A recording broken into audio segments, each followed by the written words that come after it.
ये छात्र युवा कन्वेंशन है। अब जानते हैं कि लोकसभा का चुनाव चल रहा है और इंडिया और एनडीए के बीच में लड़ाई है।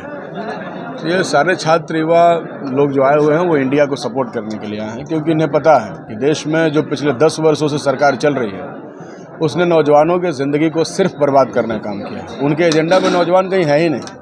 वो नौजवानों के दिमाग में सिर्फ धर्म का नशा भरकर उनको पागल बनाना चाहते हैं।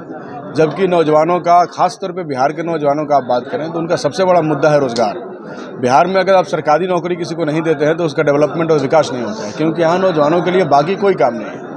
और सरकार ने पिछले 10 वर्षों में सरकारी नौकरियों को तो एकदम बर्बाद कर दिया। कॉन्ट्रैक्ट पर नौकरी देकर नौजवानों की ज़िंदगी, उनके भविष्य, उनके सपनों को चकनाचूर किया है। इसलिए लोगों को लग रहा है, खासतौर पर नौजवान तबका बिल्कुल पूरे देश भर में ये चाहता है कि किसी भी हालत में भाजपा की सरकार को दिल्ली से हम लोग ख़त्म कर दें। और ये इसकी लड़ाई आरा में भी लड़ी जा रही है।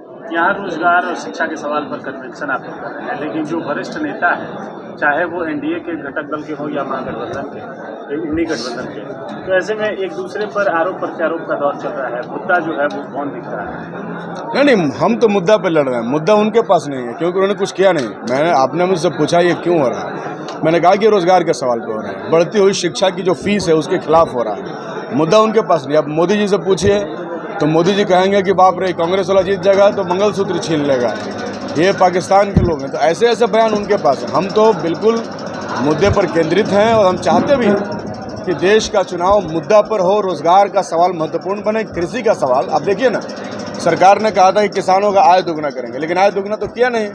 2-2 हज़ार रुपये 4-4 महीना पर दे करके किसानों को लॉलीपॉप थमाने का काम किया। किसानों को 5 किलो राशन दे करके छाती फुला रहे हैं कि भाई हमने 5 किलो आपको राशन दे दिया। इससे क्या होने वाला है? देश कहाँ जा रहा था? देश को आगे बढ़ाना था, वो देश को एक बार फिर भूखे नंगों के लाइन में खड़ा कर दिया है।